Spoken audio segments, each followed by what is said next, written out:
बच्चों, क्या हाल चाल? सब बढ़िया? चलिए बहुत बढ़िया। व्हाट्सअप, सब कूल।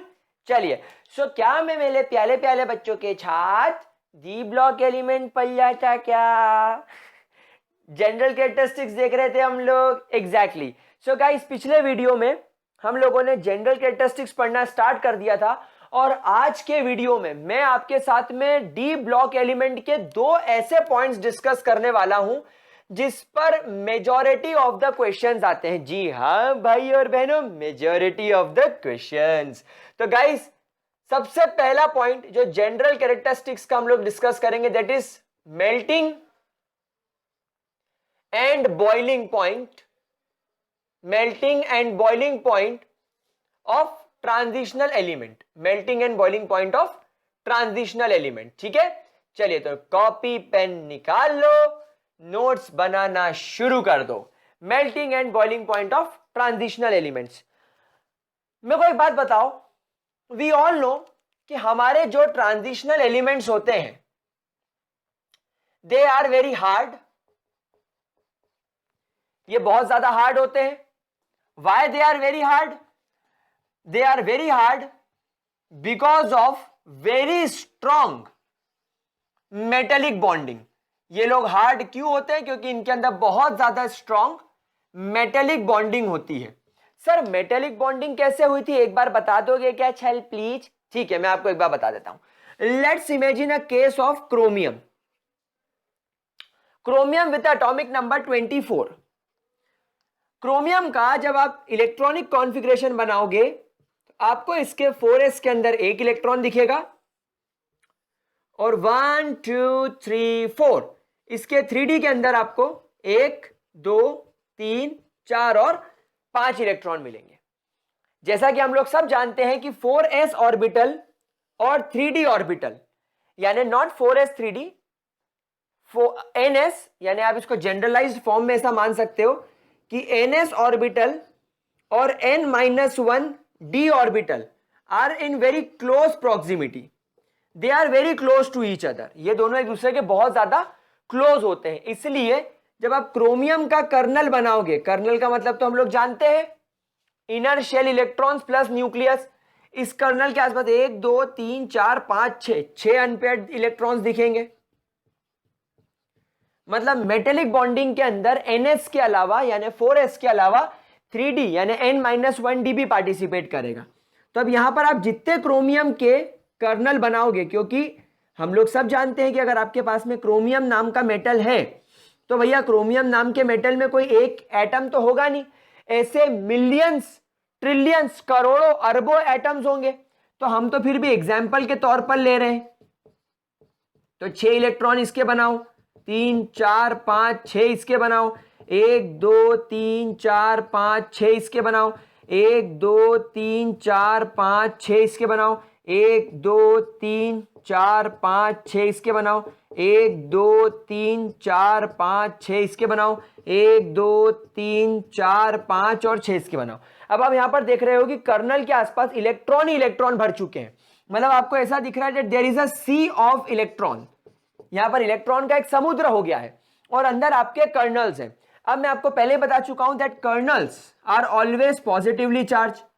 कर्नल कैसे होते हैं? Positively charge. और इलेक्ट्रॉन्स कैसे होते हैं? Obviously negatively charge. तो kernel electron kernel electron kernel electron एक दूसरे से नेगेटिव पॉजिटिव अट्रैक्शन की वजह से टाइटली हेल्ड होते हैं। तो हमको बस एक बात ये ध्यान रखनी है that if the number of free electrons increases, if the number of free electron increases, metallic bonding, जो आपकी metallic bonding होती है, it becomes more and more strong. metallic bonding आपकी और ज्यादा strong होती जाती। तो बस इस पॉइंट को I repeat, हाथ जोड़ के कह रहा हूं, इस पॉइंट को मेरे प्यारे बच्चों अच्छे तरीके से ध्यान रख लो। क्या बोला मैंने? कि जितने ज्यादा आपके मेटल के अंदर ये फ्री इलेक्ट्रॉन्स होंगे, फ्री इलेक्ट्रॉन्स का मतलब आप समझ रहे हो अनपेयर्ड इलेक्ट्रॉन बेटा, क्योंकि मेटेलिक बॉन्डिंग में सिर्फ अनपेयर्ड इलेक्ट्रॉन ही पार्टिसिपेट करते हैं। Only unpaired electron will participate in metallic bonding, metallic bonding में सिर्फ अनपेयर्ड इलेक्ट्रॉन्स ही पार्टिसिपेट करेंगे। तो आप देख लो क्रोमियम के अंदर there are maximum number of unpaired electron, इसलिए मैंने क्रोमियम का एग्जांपल उठाया। क्रोमियम के अंदर मैक्सिमम अनपेयर्ड इलेक्ट्रॉन होने की वजह से क्रोमियम के अंदर मेटेलिक बॉन्डिंग कैसी होगी? स्ट्रॉन्गेस्ट होगी। क्रोमियम के अंदर मेटेलिक बॉन्डिंग स्ट्रॉन्गेस्ट होगी, और अगर मेटेलिक बॉन्डिंग स्ट्रॉन्गेस्ट होगी तो एक ट्रिक यहां पर याद कर लो, नंबर ऑफ अनपेयर्ड इलेक्ट्रॉन्स अगर मैक्सिमम है तो आपकी मेटेलिक बॉन्डिंग भी कैसी होगी? मैक्सिमम होगी। और अगर मेटेलिक बॉन्डिंग अगर आपकी मैक्सिमम बच्चों, तो आपका मेटल उतना ज्यादा हार्ड होगा, यानी मेटल की उतनी ज्यादा हार्डनेस बढ़ती जाएगी। कोई दिक्कत, कोई परेशानी? तो ये मैंने आपको दे दिया सीधे सीधे ब्रह्मास्त्र। अब मैं आपको सिर्फ ट्रेंड पढ़ाऊंगा और ये रीजन बता दूंगा। कोई दिक्कत, कोई परेशानी? जरा स्क्रीनशॉट ले लो इसका और इसको गोले में बना के लाल लाल दिल बना के इसको जरूर नोट कर लेना। मेरा प्यारा गुलगुलो, जल्दी से इसको नोट करो। आहा आहा, ठीक है, कर लिया इसको नोट? और तुमने इसका नोट किया कि नहीं, वरना तुम्हारी नोट बंदी पक्की। चलो, मैं मोदी जी को बोलूंगा कि इनकी कर दो नोट बंदी, फिर मोदी जी बोलेंगे मेरा प्यारा देशवासी, आज रात 8 बजे के बाद कोई भी नोट काम का नहीं रहेगा, समझ रहे हो? तो ऐसा ना हो इसलिए नोट कर लिया हो तो अच्छा है। चलो आगे बढ़े, चलिए गाइस, तो एक ग्राफ बना लेते हैं, एक ग्राफ बना लेते हैं। टुडू टुडू टुडू टुडू, यहां पर आपके एलिमेंट्स आगे बढ़ते जा रहे हैं, यानी यहां पर आपका एटॉमिक नंबर बढ़ता जा रहा है, और यहां पर हमने तुम्हारा मेल्टिंग पॉइंट रख दिया। तो this is your melting point, this is your elements, ठीक है। शुरुआत करूंगा मैं, स्कैंडियम नहीं उठाऊंगा मैं, स्कैंडियम, वाइट्रियम, लेंथेनम नहीं उठाऊंगा, इनकी सबसे कम मानना, इनकी सबसे कम मानना। अच्छा, हम लोग यहां पर 6D सीरीज यानी एक्टेनम की बात नहीं करेंगे, क्योंकि एक्टेनम सीरीज में सब रेडियो एक्टिव होते हैं, ससुरे टिकते ही नहीं है, ससुरे टिकते ही नहीं है, बनते हैं और रेडियो एक्टिव डीके हो जाता है, टूट जाते हैं। तो पढ़ने का क्या मतलब है? हम और नहीं पढ़ने वाले, ठीक मेरे प्यारे बच्चों। We are not going to study that series, 6D series हम नहीं पढ़ेंगे, हम सिर्फ 3D 4D and 5D series पढ़ेंगे। उसमें भी जो फर्स्ट एलिमेंट है उनका मेल्टिंग एंड बॉइलिंग पॉइंट आप लोग सबसे कम मानोगे, ठीक है, कूल। तो थोड़ा सा ऐसा टेढ़ा हो गया है, बट ठीक है, चलेगा। हम इसके अंदर बात करेंगे, थोड़ा सा सीधा कर लेते हैं, क्योंकि थोड़ा टेढ़ा हो गया है। मैं लेफ्ट हैंडर हूं तो मैं टेढ़ा बना लेता हूं, ठीक है। तो थोड़ा सा सीधा कर्व बनेगा, क्या पता सीधा अभी बना कि नहीं, आप लोग देखो। पर टेढ़ा है, पर मेरा है।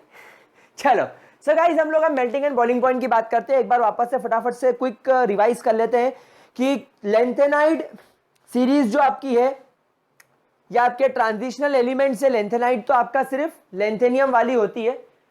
हम यहाँ पर एक्टेनियम, जो पूरी आपका एक्टेनम के बाद मैंने जो पूरी 6D एलिमेंट्स हैं, एक्टेनम है ना, वो वाली जो पूरी 6D सीरीज है, हम यहाँ पर उसकी बात नहीं करेंगे, क्योंकि वो सब लोग रेडियो एक्टिव होते हैं। और जो रेडियो एक्टिव होता है उसका क्या है? उसका कुछ नहीं है, उसका कुछ नहीं है, क्योंकि वो बनता है और कुछ देर बाद डीके हो जाता है। तो जो डीके हो गया तो अपन उसको बोलते हैं भाग भाग डीके, समझ गए। तो हम लोग यहां पर we will not talk about 6D series, because most of the elements, because most of the elements are radio active, और जो रेडियो एक्टिव होते हैं उनका रेडियो एक्टिव डीके हो जाता है। तो उनकी क्या मेल्टिंग पॉइंट निकालना, उनका क्या बॉइलिंग पॉइंट निकालना। तो इसका जरा स्क्रीनशॉट ले लो या इसको नोट कर लो पॉइंट लेके।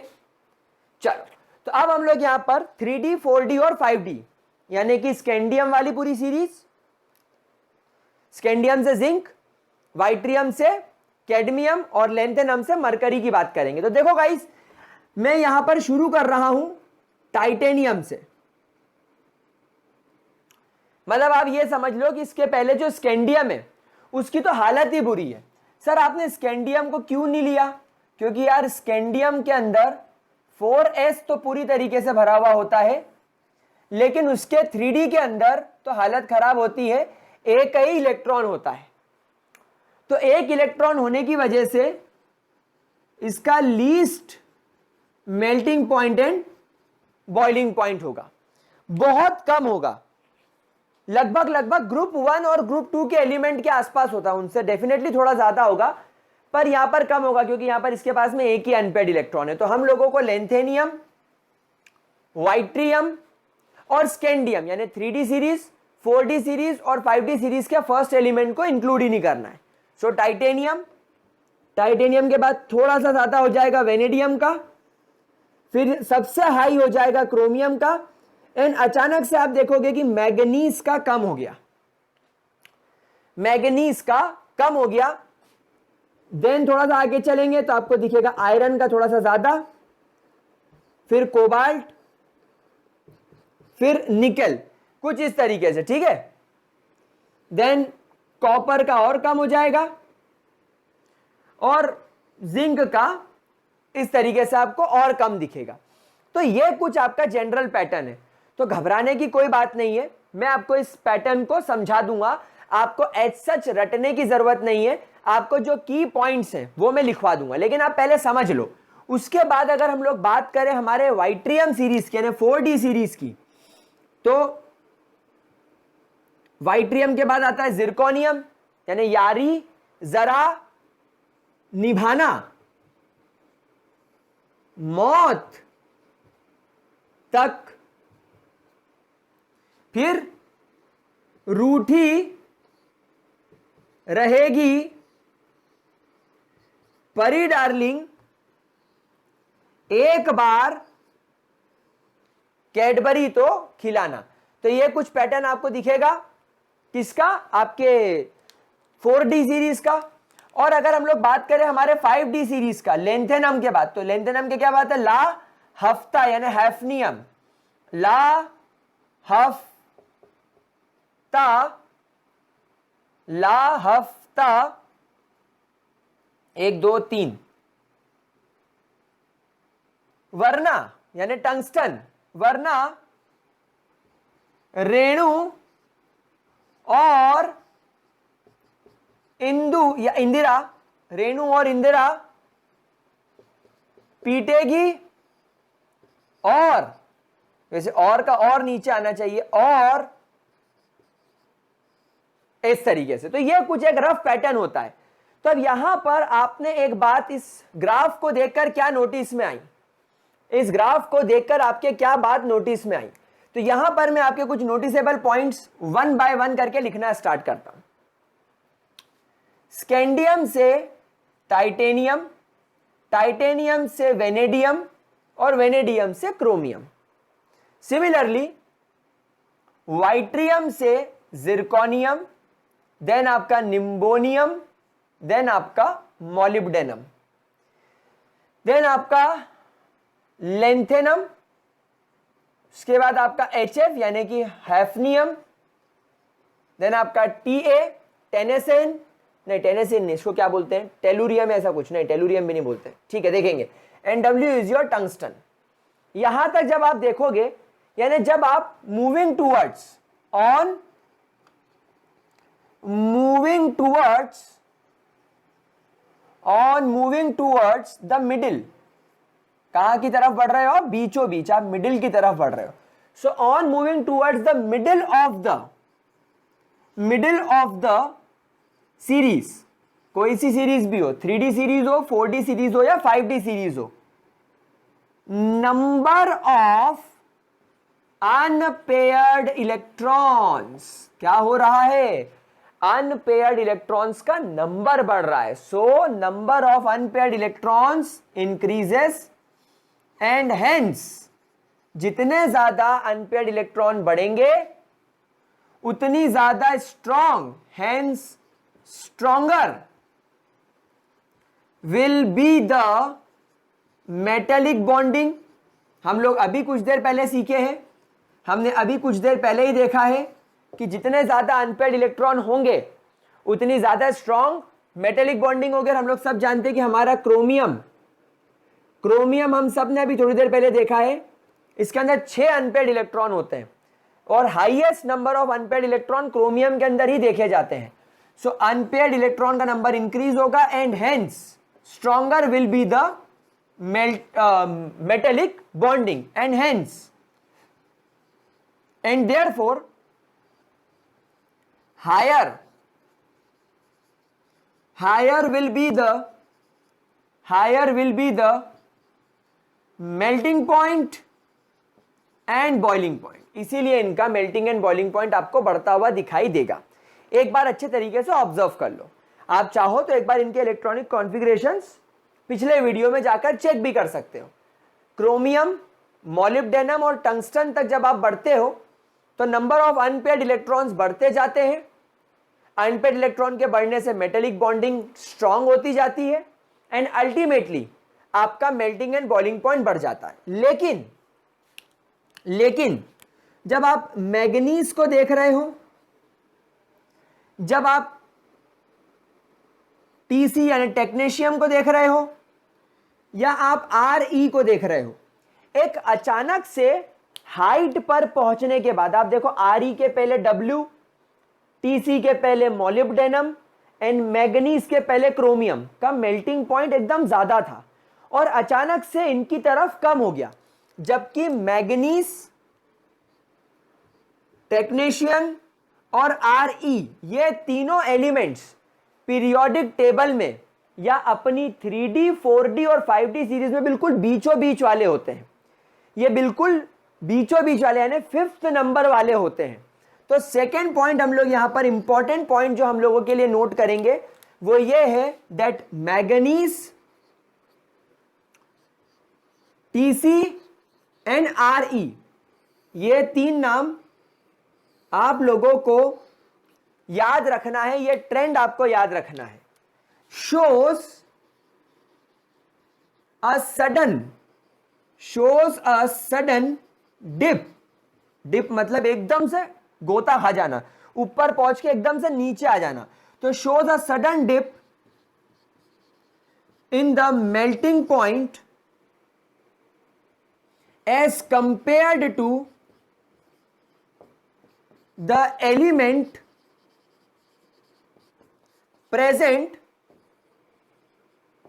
before them। मतलब मैग्नीज का क्रोमियम से, टेक्नीशियन का मॉलिब्डेनम से एंड आरई का टंगस्टन से आप जब चेक करोगे तो इनका मेल्टिंग पॉइंट एकदम से डिप हो जाएगा। अब यहां पर सबसे बड़ा सवाल आता है कि ऐसा क्यों, तो वो मैं आपको इसका रीजन बता दूंगा, बट बिफोर दैट एक बार जरा इसका स्क्रीनशॉट ले लो ताकि अब हम ग्राफ रब कर ले। एक बार हम ग्राफ रफ करके यहां पर जगह बना के आगे कंटिन्यू करते हैं, बट बिफोर दैट एक बार जरा इसका स्क्रीनशॉट ले लो, ठीक है। अच्छा, मिटाने से पहले कर्व को एक बात और ऑब्जर्व कर लो, Mn के बाद Fe, Tc के बाद Ru, यहां पर तो लगातार फिर डिक्रीज हो रहा है।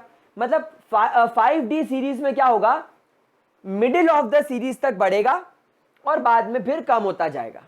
यहां पर मैग्नीज और टेक्नीशियन का एकदम से कम हो जाता है और आयरन और उसके बाद में Ru, Fe और Ru का थोड़ा सा बढ़ेगा, कोई ज्यादा ड्रास्टिक इंक्रीज नहीं है, हल्का सा। कुछ किताबें तो कहती है कि भैया ऑलमोस्ट बराबर है, तो हम लोग हल्का सा इंक्रीज मानेंगे और उसके बाद आप देखोगे लगातार डिक्रीज होता जा रहा है। ये लगातार फिर डिक्रीज होता जा रहा है, ये भी लगातार फिर डिक्रीज होता जा रहा है और ये भी फिर लगातार डिक्रीज होता जा रहा है। मतलब जनरल स्टेटमेंट आप बोल सकते हो कि मिडिल तक बढ़ेगा, Mn, Tc और Re का एकदम से कम हो जाएगा और उसके बाद फिर कैजुअली और कम होता जाएगा। यानी कि इसका जनरल ट्रेंड आपको बस ये याद रखना है कि कोई भी डी ब्लॉक एलिमेंट हो, इनके melting point middle of the series तक बढ़ते हैं और उसके बाद फिर घटना चालू हो जाते हैं। तो कुछ इस तरीके का इसका ग्राफ बनेगा, पहले मिडिल तक बढ़ेंगे और फिर घट जाएंगे। यहां पर आप देखो 5D सीरीज में मिडिल तक बढ़ा और उसके बाद फिर 5वां, 6वां, 7वां, 8वां, 9वां और यहां पर 10वां लगातार डिक्रीज हो जाएंगे। यानी कि पहले, दूसरे, तीसरे और चौथे तक बढ़ेगा और फिर 5वें से घटना शुरू हो जाएगा। यहां पर भी कुछ यही है, पहला, दूसरा, तीसरा, चौथा तक बढ़ा, 5वां कम हुआ, 6वां थोड़ा सा बढ़ा हुआ दिख रहा है, थोड़ा सा, और फिर डिक्रीज हो रहा है। तो जनरल ट्रेंड हम लोग यही फॉलो करेंगे, ठीक है। लेकिन ऐसा क्यों हो रहा है वो मैं आपको एक्सप्लेन करूंगा। कर्व क्लियर हो गया? चलिए मैं इसको रब कर देता हूं। और मेरा प्यार प्यार गुलगुलो, इनो में उठने वाले बुलबुलो, गुलजारी लाल, इनो में उठने वाला बुलबुला क्या होता है? ओए कुछ तो भी बात मत कर, ओए तू क्या बोल रहा है? चलो आगे बढ़ते हैं। तो इसका रीजन मैं आपको समझा देता हूं कि ऐसा क्यों होता है। तो इसका जो रीजन है वो बड़ा ही इच्छा है, इच्छा। हम Mn का एग्जांपल लेकर इसके रीजन को समझते हैं। Mn atomic number 25। जब आप इसका कॉन्फ़िगरेशन बनाएंगे तो इसका 4s पूरी तरीके से भरा हुआ है और इसका 3d वो भी पूरी तरीके से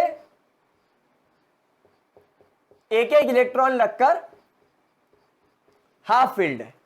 तो गाइज यहां पर प्रॉब्लम यह है कि हम लोग हमेशा से यही सुनते आए हैं कि अगर किसी एटम में एक ऑर्बिटल या उसके वैलेंस शेल के ऑर्बिटल या तो फुल्ली फिल्ड हो, या तो हाफ फिल्ड हो, या तो एक ऑर्बिटल फुल और एक ऑर्बिटल हाफ फिल्ड हो, ऐसी कंडीशन में दे बिकम्स मोस्ट स्टेबल।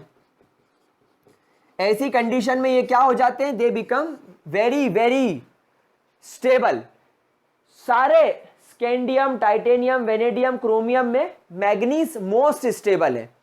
आप बोलोगे सर क्रोमियम में भी तो 4s में 1 इलेक्ट्रॉन और 3d में 5 है। वो हमने किया है, वो इसने अचीव करा है, ये तो नेचुरली ऐसा है। तो दिस इज नेचुरली स्टेबल।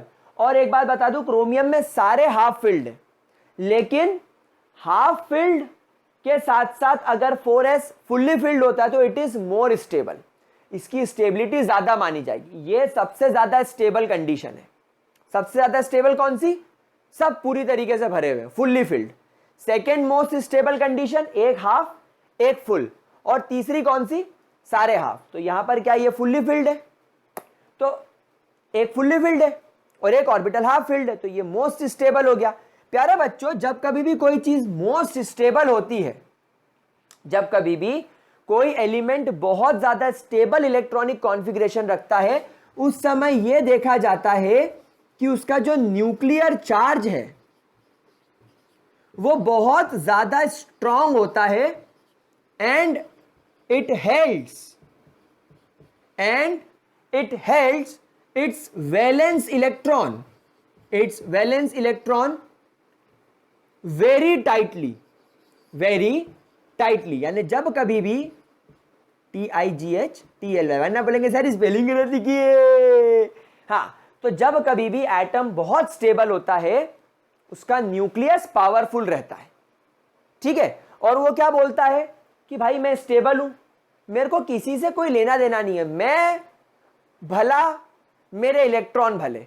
तो ऐसी कंडीशन में इनका न्यूक्लियस क्या करेगा? अपने वैलेंस शेल के इलेक्ट्रॉन्स को यानी 4s और 3d के इलेक्ट्रॉन्स को बहुत टाइटली पकड़ के रखेगा, बहुत स्ट्रांगली पकड़ के रखेगा। और अगर बहुत स्ट्रांगली पकड़ के रखेगा तो फिर मेटेलिक बॉन्डिंग में कौन पार्टिसिपेट करेगा? फिर मेटेलिक बॉन्डिंग में इनका पार्टिसिपेशन कम हो जाएगा। क्यों? क्योंकि ये सारे इलेक्ट्रॉन अपने न्यूक्लियस से चिपकेंगे, समझ रहे हो? तो फिर किसी और के न्यूक्लियस के पास ये जा नहीं पाएंगे, किसी और के कर्नल के पास नहीं जा पाएंगे, तो स्ट्रॉन्ग मेटेलिक बॉन्डिंग नहीं हो पाएगी, समझ रहे हो? इसी वजह से यहां पर आपको वीक मेटेलिक बॉन्डिंग देखने को मिल रही होगी, इसीलिए आप लोगों को यहां पर वीक मेटेलिक बॉन्डिंग देखने को मिल रही होगी। और जब यहां पर आपको वीक मेटेलिक बॉन्डिंग देखने को मिलेगी तो एलिमेंट का boiling and melting point automatically कम हो जाएगा।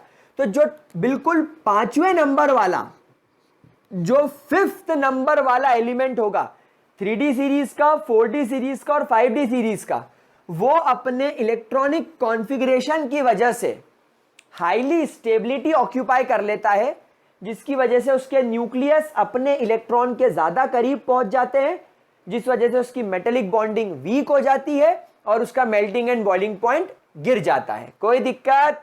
ये आप लोगों को शायद एनसीईआरटी में तक क्लियरली एक्सप्लेन नहीं किया गया है, बट आप इस चीज को आप देख लीजिएगा। एंड थर्ड पॉइंट, फिर आप देखो आरई के बाद जितने एलिमेंट्स है सबका मेल्टिंग बॉइलिंग पॉइंट कम, आयरन से लेकर जिंक तक, फिर इसके बाद सारे एलिमेंट्स का मेल्टिंग एंड बॉइलिंग पॉइंट लगातार फिर कम होता जा रहा है। क्यों? क्योंकि उनके अंदर इलेक्ट्रॉन्स की पेयरिंग बढ़ती आ रही है। हम लोगों ने क्या सीखा? जितने ज्यादा अनपेयर्ड इलेक्ट्रॉन्स होंगे उतनी ज्यादा स्ट्रॉन्ग मेटेलिक बॉन्डिंग होगी। तो जैसे आप आयरन को देखोगे, फिर कोबाल्ट को, फिर निकेल को, फिर कॉपर को, इनमें पेयरिंग बढ़ती जा रही है, इनमें इलेक्ट्रॉन्स की पेयरिंग बढ़ती जा रही है।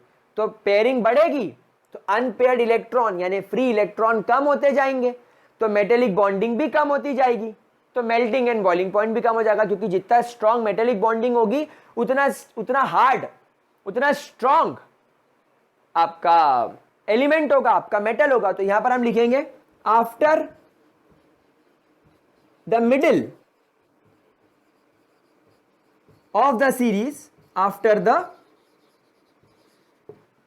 middle of the series, the melting point and boiling point starts decreasing because of increase in electron pairing. Electron की पेयरिंग बढ़ती जाएगी, इलेक्ट्रॉन पेयर होते जाएंगे, अनपेयर्ड इलेक्ट्रॉन का नंबर डिक्रीज हो जाएगा, यानी number of unpaired electrons decrease होते जाएंगे, मेल्टिंग एंड बॉइलिंग पॉइंट भी डिक्रीज होता जाएगा। तो यार बहुत इजी चीज थी, अननेसेसरी हमने इसको कॉम्प्लिकेट किया हुआ था। अब आई थिंक आप लोगों को अच्छे तरीके से क्लियर हो गया है। स्क्रीनशॉट ले लो, फिर चलते हैं एटॉमिक एंड आयोनिक रेडियस की तरफ। Have a screenshot. Okay, good glow. चलिए, so guys, melting and boiling point नाम के प्राणी को समझ जाने के बाद अब हम लोग चलते हैं इसके एटॉमिक रेडियसेस की तरफ। एटॉमिक रेडियस, जिस पर काफी सवालात आप लोगों से पूछ जा सकते हैं। चलो तो गाइस, लेट्स टॉक अबाउट हमारा प्यारा देशवासियों, एटॉमिक एंड आयोनिक रेडियस। चले guys, atomic and ionic radius. प्यारे बच्चों, पहले ग्राफ प्लॉट कर लेते हैं। पहले एक सिंपल सा ग्राफ प्लॉट कर लेते हैं। अगेन ग्राफ थोड़ा टेढ़ा बना है, पता नहीं क्या है, ससुरा हमारा दिमाग ही टेढ़ा है। पता नहीं कब हम सीखेंगे सीधी लाइन बनाना। बनी बनी बनी। चलो, तो यहां पर अपन लिखेंगे एलिमेंट्स, इस तरफ इनका एटॉमिक नंबर बढ़ेगा, और यहां पर अपन लिखेंगे इनका AR, that is your atomic radius. So सबसे पहले एक बात आप देखो, जैसे अगर अपन यहां बात करें तो यहां पर अगर आपको दिख रहा है स्कैंडियम, तो स्कैंडियम के बाद टाइटेनियम, टाइटेनियम के बाद वेनेडियम, वेनेडियम के बाद क्रोमियम, मैग्नीज, आयरन, लगातार डिक्रीज देखने को मिलेगा। देन कोबाल्ट का ऑलमोस्ट सिमिलर, निकेल का ऑलमोस्ट सिमिलर, कॉपर का थोड़ा ज्यादा, और फिर जिंक का बहुत ज्यादा। तो मेरे प्यारे बच्चों, आपको कुछ इसी तरीके का कर्व यहां पर देखने को मिलेगा। क्या यह बात समझ में आ रही है आप लोगों को? अच्छा, इसके बाद अगर मैं बात करूं स्कैंडियम का वाइट्रियम का, there is a large increase. Scandium से टाइटेनियम, स्कैंडियम से वाइट्रियम का काफी ज्यादा हाइट पर देखने को मिलेगा। देन इसकी फैमिली में भी आपको कुछ यही चीज देखने को मिलेगी, ये कुछ इस तरीके से आपको देखने को मिलेगा। वाइट्रियम हो जाएगा, है ना, तो यारी, जरा, निभाना, मौत तक, रूठी, रहेगी, परी डार्लिंग, एक बार, कैडबरी तो खिलाना, ऐसा कुछ रहेगा। लेकिन इंटरेस्टिंग फैक्ट अब आता है, इंटरेस्टिंग फैक्ट अब आता है, यहां पर आप जब लेंथेनम का एटॉमिक रेडियस देखेंगे तो वाइट्रियम और लेंथेनम के बीच में ज्यादा डिफरेंस नहीं मिलेगा। हाँ, स्कैंडियम और टाइटेनियम के बीच में आपको काफी ज्यादा हाई डिफरेंस देखने को मिल रहा है, आप देख सकते हो। लेकिन यहां पर लेंथेनम और वाइट्रियम के बीच में कोई ज्यादा डिफरेंस नहीं है। लेकिन उसके बाद जब आप लेंथेनम से आगे बढ़ते हो तो आप यहां पर देखो कि दोनों की लाइनें ऑलमोस्ट मर्ज हो गई है, यानी ला हफ ता, मतलब यहां पर ऑलमोस्ट सेम हो गया है। मतलब यहां पर आपकी 3D और 4D सीरीज के एटॉमिक रेडियस में काफी ज्यादा फर्क है, लेकिन 4D और 5D के एटॉमिक रेडियस में फर्क ना के बराबर होता है। और कुछ यही फर्क आपको ऐसा देखने को मिलेगा और थोड़ा सा डिफरेंस आपको यहां पर देखने को मिल जाएगा Hg तक। तो there is not a huge difference, लेकिन पैटर्न सेम है, पैटर्न सेम है। एक टाइम पीरियड तक ये कम होगा, मिडिल में एकदम कम हो जाएगा और लास्ट में फिर हल्का सा बढ़ जाएगा। तो अगर आप एक जनरल ट्रेंड की बात करें तो जनरल ट्रेंड क्या लिखेंगे, दैट एटॉमिक रेडियस और आयोनिक रेडियस दोनों, है ना, atomic and ionic radius decreases up to a certain extent, एक सर्टन एक्सटेंट तक, एक सर्टन लिमिट तक ये कम होता है। देन इन द मिडिल, जब आप मिडिल में देखोगे, देन इन द मिडिल, जैसे आप आयरन को देखें, कोबाल्ट को देखें, निकल को देखें, टीसी को देखें, आरयू को देखें, आरएच को देखें, इनका ऑलमोस्ट सेम है, इनका कोई ज्यादा फर्क नहीं। जितना आप देखो स्कैंडियम से टाइटेनियम में एकदम से डुपुक से कम हो गया, लेकिन यहां पर एकदम कम नहीं हो रहा, यहां पर ऑलमोस्ट सेम चल रहा है। So then in the middle it remains almost same, it remains almost same, and in the end it starts increasing, it starts increasing। यानी ये आपको ट्रेंड इसका याद करना है प्यारे बच्चों, ये आपको इसका ट्रेंड याद करना है, ठीक है। कोई दिक्कत इसके अंदर, कोई परेशानी, किसी भी तरीके की कोई दिक्कत? अच्छा, यहां पर जगह बचा लेते हैं, एटॉमिक नंबर यहां लिख देते हैं और एक स्टार बनाकर पॉइंट यहां लिखेंगे that 4D and 5D series elements, 4D and 5D series elements have almost same atomic radius with a very slight difference in some elements।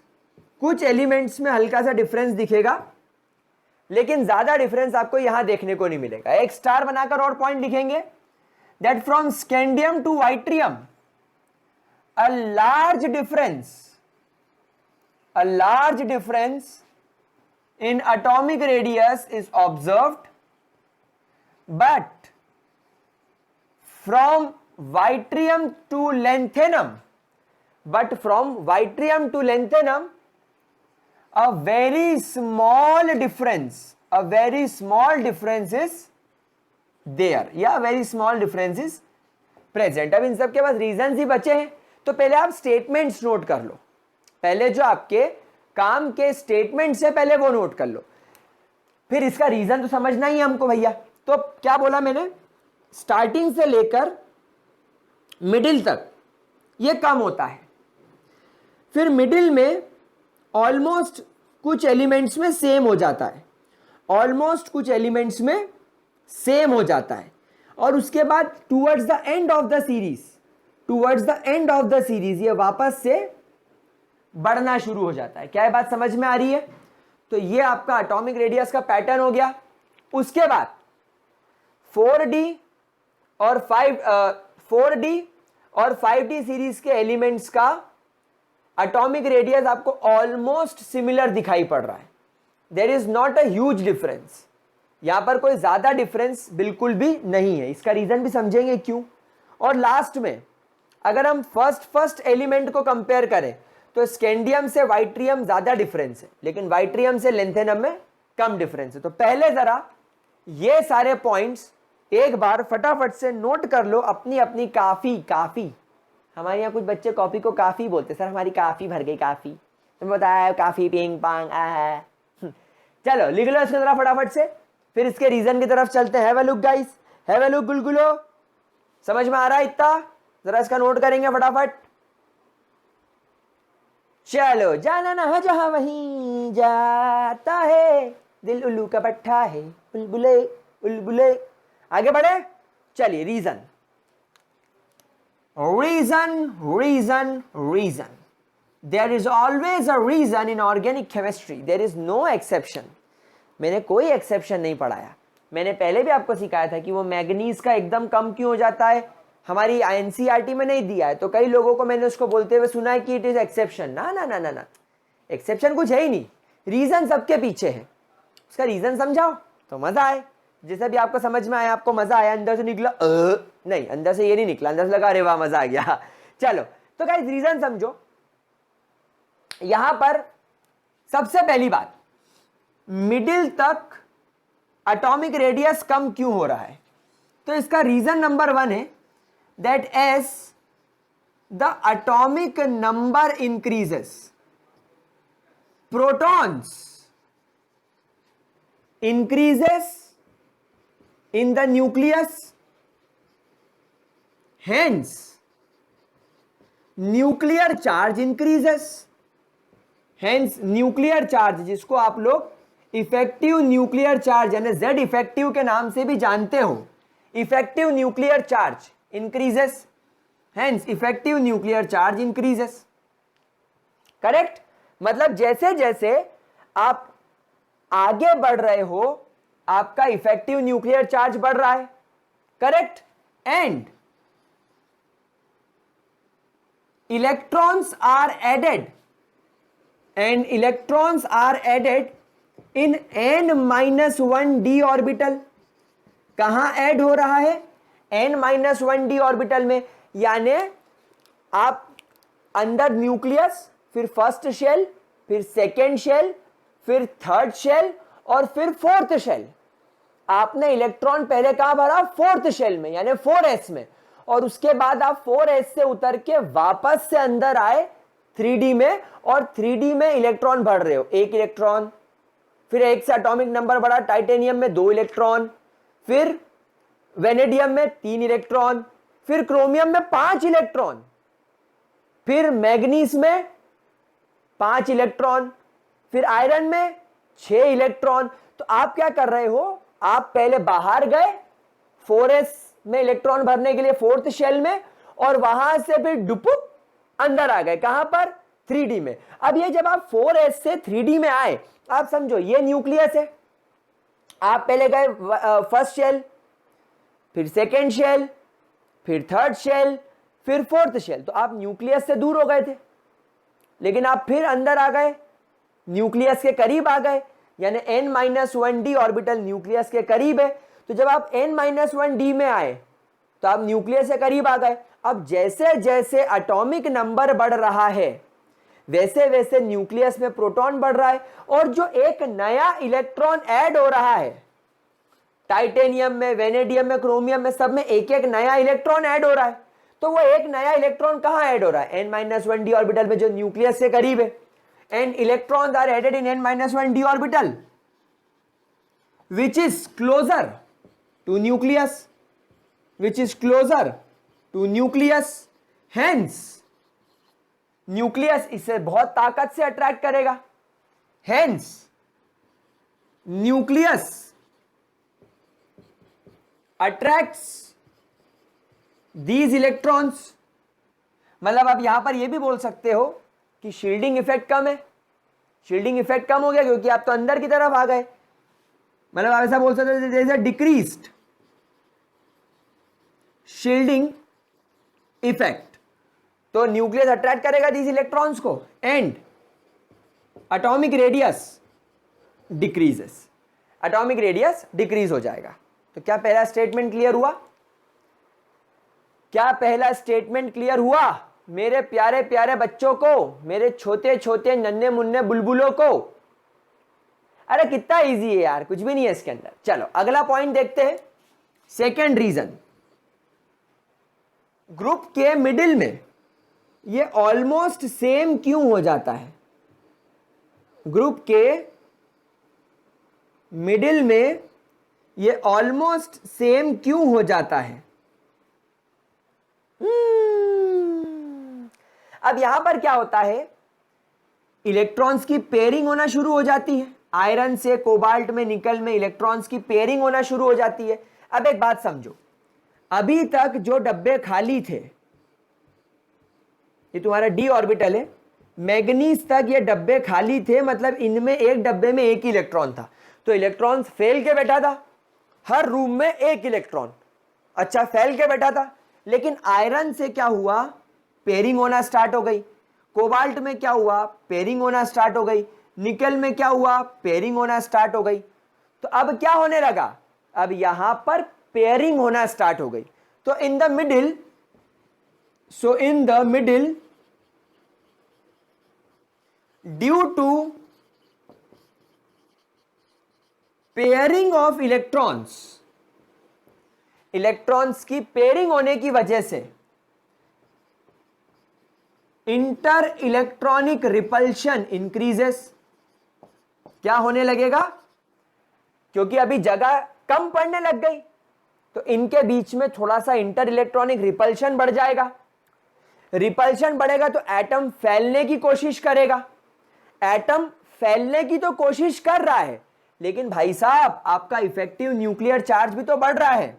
But Z effective increases, hence both the forces balance each other. Hence both the forces balance each other. ये जो दोनों forces हैं ये एक दूसरे को balance कर लेंगे. यानी इफेक्टिव न्यूक्लियर चार्ज इलेक्ट्रॉन को खींचने की कोशिश करेगा, तो इंटर इलेक्ट्रॉनिक रिपल्शन रिपेल करने की कोशिश करेगा. इंटर इलेक्ट्रॉनिक रिपल्शन की जगह आप यहां पर स्क्रीनिंग इफेक्ट भी लिख सकते हैं. यहां पर अब स्क्रीनिंग इफेक्ट बढ़ने लगा है. स्क्रीनिंग इफेक्ट अब यहां पर क्या होने लगा है, बढ़ने लगा है. तो स्क्रीनिंग इफेक्ट एटम को बड़ा करने की कोशिश करेगा और इफेक्टिव न्यूक्लियर चार्ज एटम को छोटा करने की कोशिश करेगा. तो ये मिडिल एलिमेंट्स में क्या होता है, मिडिल एलिमेंट्स के अंदर दोनों अपोजिट फोर्सेस, एक न्यूक्लियस एटम को छोटा करने की कोशिश कर रहा है, तो स्क्रीनिंग इफेक्ट या इंटर इलेक्ट्रॉनिक रिपल्शन एटम को बड़ा करने की कोशिश कर रहा है. तो यहां पर एक छोटा कर रहा है, एक बड़ा कर रहा है, तो दोनों इक्वली पावरफुल है इन बीच वाले एलिमेंट्स में. इसलिए ना तो एटम का साइज बढ़ता है ना तो घटता है. तो जितना इसका है उतना ही इसका, उतना ही इसका. तो ज्यादा यहां पर इंक्रीज आपको देखने को नहीं मिलता. समझ गए? और टुवर्ड्स द एंड क्या होगा, टुवर्ड्स एंड ये होगा कि डी ऑर्बिटल में इलेक्ट्रॉन फुल्ली फिल्ड हो जाएंगे. कॉपर और जिंक में डी ऑर्बिटल पूरी तरीके से भर जाएगा, मतलब स्क्रीनिंग इफेक्ट मैक्सिमम हो गया. अब डी ऑर्बिटल पूरी तरीके से भर जाने की वजह से डी ऑर्बिटल ने न्यूक्लियस को पूरी तरीके से घेर लिया. अब वहां पर स्क्रीनिंग इफेक्ट मैक्सिमम हो गया. अब उस वजह से न्यूक्लियस 4s के इलेक्ट्रॉन को पकड़ नहीं पा रहा है. न्यूक्लियस को 3d ने पूरी तरीके से घेर लिया है और वो 4s के इलेक्ट्रॉन को देख भी नहीं पा रहा है, क्योंकि उसके बीच में पूरा 3d भर चुका है. तो उस वजह से एटम एकदम से एक्सपैंड कर जाएगा. अब न्यूक्लियस की पावर खत्म हो गई क्योंकि 3d पूरी तरीके से भर गया. समझ रहे हैं? तो क्या मैं ये वाला पॉइंट रब कर दूं? क्या मैं ये स्टेटमेंट रब करके थर्ड रीजन लिख दूं? अच्छा ये वाला रब कर देता हूं, ये क्योंकि ग्राफ में बना हुआ है, मैं फिर समझा दूंगा. मैं तीसरा पॉइंट यहां पर लिख देता हूं. In the end in the end due to maximum number of paired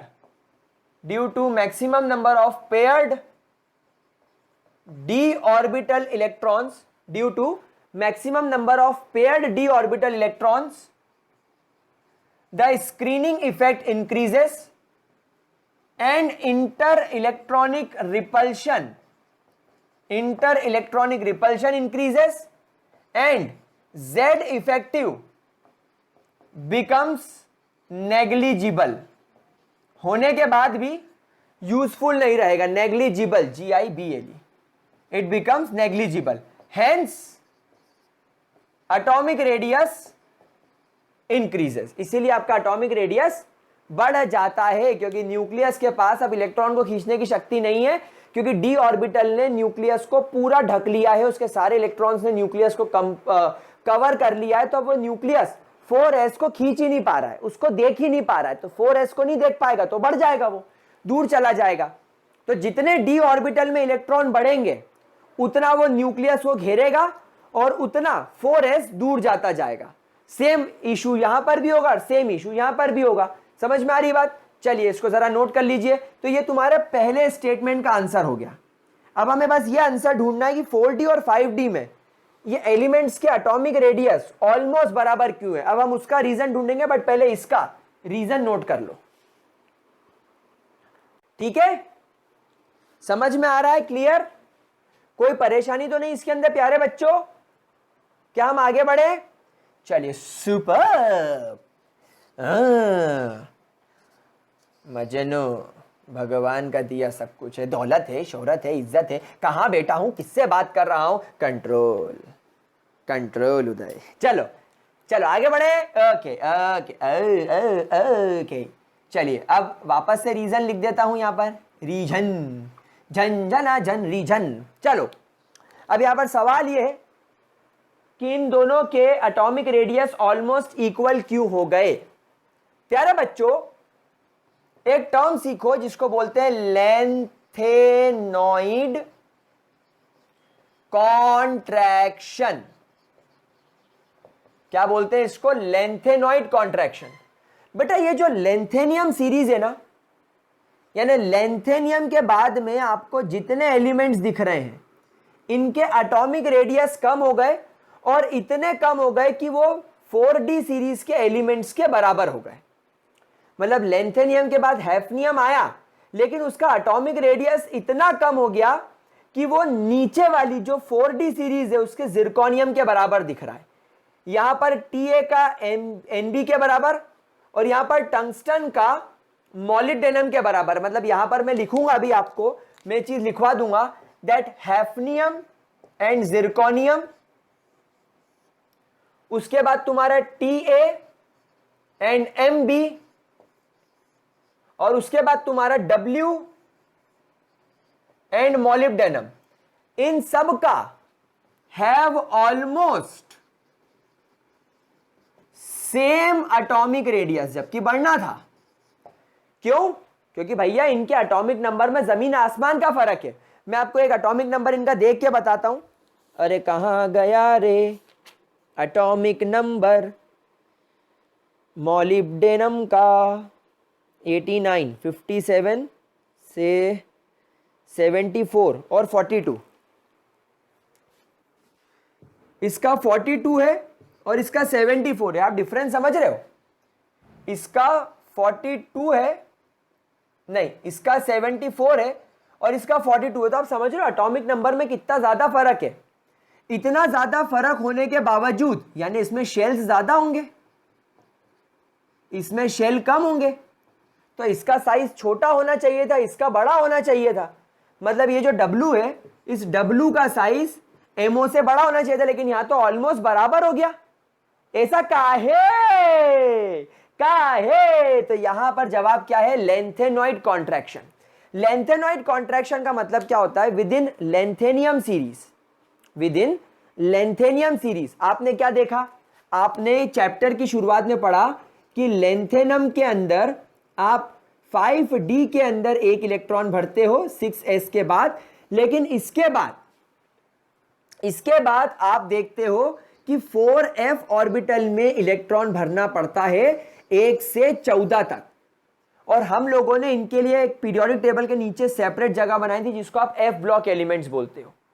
तो यहां पर क्या हुआ, लेंथेनियम के जस्ट बाद और हैफनियम के जस्ट पहले, लेंथेनियम के बाद हैफनियम के पहले 14 ऐसे एलिमेंट्स आ गए जिनमें f ऑर्बिटल भरना पड़ता है।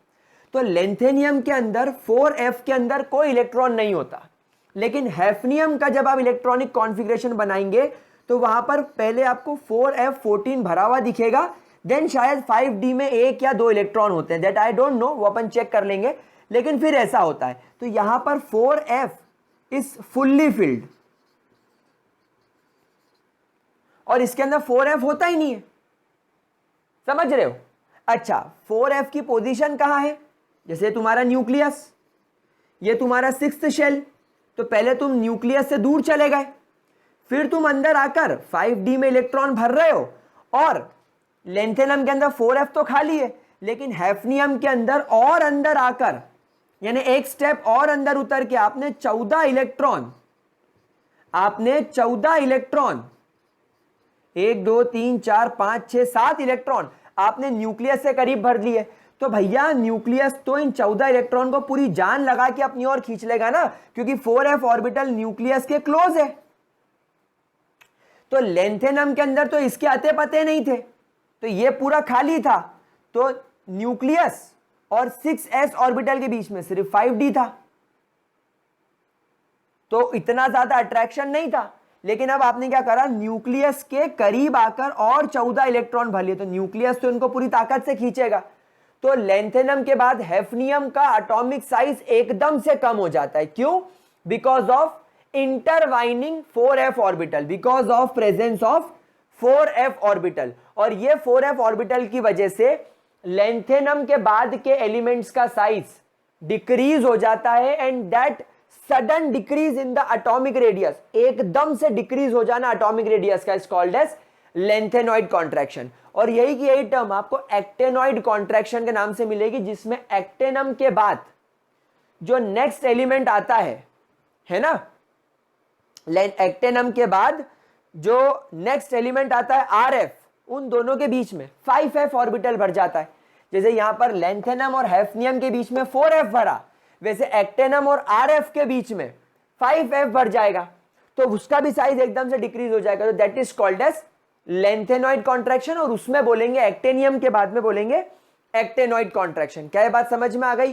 तो अगर ये चीज क्लियर हो गई होगी तो अब आपको ये चीज समझ में आ गई है कि 4d और 5d सीरीज का एटॉमिक साइज क्यों कम है, या ऑलमोस्ट सेम क्यों है, क्योंकि 4d और 5d के बीच में 4f ऑर्बिटल पहले भरना पड़ता है। ठीक है, तो यहां पर रीजन क्या लिखेंगे, that after lanthanum the 4f orbital is fully filled, the 4f orbital is fully filled and it is much more closer to nucleus, and it is much more closer to the nucleus, nucleus के ये और ज्यादा करीब है, hence a drastic decrease in atomic radius is observed after lanthanum, and hafnium shows almost similar atomic radius as that of zirconium, as that of zirconium।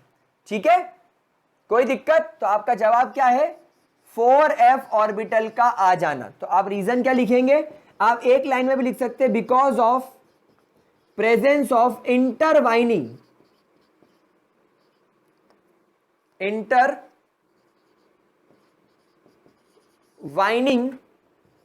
f orbital, f orbital के आ जाने की वजह से, यानी कि आपके ns और n-1d के बीच में n-2f के आ जाने की वजह से न्यूक्लियस के हम और करीब चले जाते हैं, और इस वजह से आपका एटॉमिक रेडियस और कम हो जाता है। तो इसलिए 4d और 5d का एटॉमिक साइज ऑलमोस्ट सेम होता है और 5d और 6d का साइज भी ऑलमोस्ट सेम होता है। 5d और 6d का साइज भी ऑलमोस्ट सेम ही होता है। क्या इसके अंदर कोई परेशानी, कोई दिक्कत, कोई समस्या, किसी तरीके की कोई भी प्रॉब्लम? पक्की बात, अच्छे तरीके से क्लियर हो गया। तो गाइज यहां पर आपका एटॉमिक रेडियस वाला पार्ट कंप्लीट होता है। अब हम लोग डेंसिटी की बात करेंगे, छोटी सी बात है जो 10 मिनट में खत्म हो जाएगी। इसका स्क्रीनशॉट ले लो, फिर आपकी आज की छुट्टी। चलिए फटाफट स्क्रीनशॉट लो प्यारे बच्चों। मे आई कम इन सर? चलो हो गया, ओके। तो गाइस यहां पर आपका एटॉमिक रेडियस भी मैंने पूरे अच्छे तरीके से समझाने की कोशिश करी। अब आप और आपकी भाषा और आपका क्वेश्चन और आपका आंसर जो चाहे आप कर सकते हैं। आप जैसे इसको दिखना चाहें वैसे लिख सकते हैं, कोई चिंता वाली बात नहीं है। आगे बढ़े, चलिए। अगली property is called as density. Density, बड़ा डेंसिटी बहुत इजी। एटॉमिक रेडियस क्लियर हो गया? एटॉमिक रेडियस मतलब एटम का वॉल्यूम। डेंसिटी का फॉर्मूला क्या होता है? Mass upon volume. हम लोग सब जानते हैं कि स्कैंडियम से क्रोमियम तक, कॉपर तक एटॉमिक नंबर बढ़ता है, एटॉमिक मास बढ़ता है, लेकिन कहीं ना कहीं एटॉमिक रेडियस कम होता है। हाँ, मैंने ये जरूर माना कि कॉपर का और जिंक का थोड़ा बढ़ जाता है, पर ओवरऑल कम होता है। तो एटॉमिक रेडियस कम होना मतलब वॉल्यूम एटम का कम होना, और एटॉमिक मास बढ़ना मतलब मास बढ़ना। तो आप उस फॉर्मूले में देखो, that density is directly proportional to mass and density is inversely proportional to volume. मतलब मास बढ़ेगा तो डेंसिटी बढ़ेगी, वॉल्यूम घटेगा तो डेंसिटी बढ़ेगी। और यहां पर स्कैंडियम से कॉपर तक आपको सेम सिचुएशन दिख रही है। मास बढ़ने का मतलब डेंसिटी बढ़ना, वॉल्यूम घटने का मतलब भी डेंसिटी बढ़ना। So therefore from scandium to copper density increases because mass increases and volume decreases comparatively। comparatively word का मतलब है यहां पर क्या होता है, मैथमेटिकल कैलकुलेशंस किए जाते हैं। तो लेकिन अगर हम बात करें जिंक की, तो जिंक में हम लोग सब जानते हैं कि वॉल्यूम एकदम से बढ़ जाता है। There is a very high increase in the atomic radius. क्यों? क्योंकि यहां पर जिंक के अंदर एटॉमिक रेडियस क्यों बढ़ता है? क्योंकि डी ऑर्बिटल फुल्ली फिल्ड हो जाता है, मतलब स्क्रीनिंग इफेक्ट बढ़ जाता है। यहां पर स्क्रीनिंग इफेक्ट बढ़ जाता है, इंटर इलेक्ट्रॉनिक रिपल्शन बढ़ जाता है डी ऑर्बिटल में, और जेड इफेक्टिव काम का नहीं रहता, इसलिए एकदम साइज बढ़ जाता है, तो वॉल्यूम बढ़ गया। लेकिन कॉपर के मुकाबले जिंक का मास कुछ ज्यादा नहीं बढ़ा। तो यहां पर क्या होता है, in zinc mass increases very slightly, mass slightly increases but volume increases drastically, volume increases drastically, इसलिए हेंस डेंसिटी डिक्रीजेस, डेंसिटी क्या हो जाती है, कम हो जाती है। बस क्या है ये दुनिया, सब मोह माया है, सब मोह माया है। ठीक है, कोई दिक्कत? पक्की बात? चलो, बस एक बात ध्यान रखना, आपको एक चीज और मैं बताना चाहूंगा, पहले जरा इसको नोट कर लो, क्योंकि हमको नीट और जेई में थोड़ा कॉम्प्लिकेटेड क्वेश्चन आ सकता है। ये बोर्ड और नीट जेई के लिए तो कंप्लीट है, लेकिन आपको मैं 3 नाम याद दिला देना चाहता हूं, 3 नाम याद करा देना चाहता हूं जो आप लोगों को बहुत ज्यादा काम में आएंगे। आई होप कि आपको काम में आ जाए, और आई होप आप लोग इसे याद रख पाओ, ठीक है, क्योंकि याद रखना ही मेजर काम है। Scandium has the lowest density in the complete D and F block, या डी ब्लॉक में आप अगर बोले लेंथ ट्रांजिशनल एलिमेंट में स्कैंडियम की लोएस्ट डेंसिटी होती है, वहीं आपका IR and osmium, IR and osmium की हाईएस्ट डेंसिटी मानी जाती है। लगभग इसी कुछ 22 ग्राम्स पर सेंटीमीटर क्यूब के आसपास होती है। एग्जैक्ट वैल्यू तो मुझे नहीं पता, बट अप्रोक्सीमेटली इसकी होती इतनी, और इसकी 3.6 ग्राम पर सेंटीमीटर क्यूब के आसपास होती है। तो ये दो बातें आप लोग याद कर लीजिए, हो गया आपका काम, हो गया आपका काम। ठीक है, तो चलो गाइस, आज का लेक्चर यहीं खत्म करेंगे। मैंने आपको melting boiling point and atomic radius और डेंसिटी पढ़ा दी। अगला वीडियो हाईली इंपॉर्टेंट होने वाला है ऑन द ऑक्सीडेशन स्टेट, वो बहुत जरूरी है। एंड बस बहुत जल्दी ये चैप्टर खत्म हो जाएगा, तो जरा इसको अच्छे तरीके से नोट कर लीजिए। वीडियो को देखो, शेयर करो दोस्तों के साथ। कुछ पिछले वीडियो के लिए माफी चाहूंगा, जब मैंने आपका थोड़ा सा काट दिया, बच्चे बोल रहे हमारा काट दिया, हमारा काट दिया, बायोलॉजी का करके रुक गया। रुको जरा, थोड़ा सब्र करो, कुछ नई चीज होने वाली है। तो that's all for this video guys, bye bye, have a great day, keep on sharing our video, subscribe कर लेना, दोस्तों के साथ शेयर करना, लाइक करके जाना वीडियो को। Bye bye.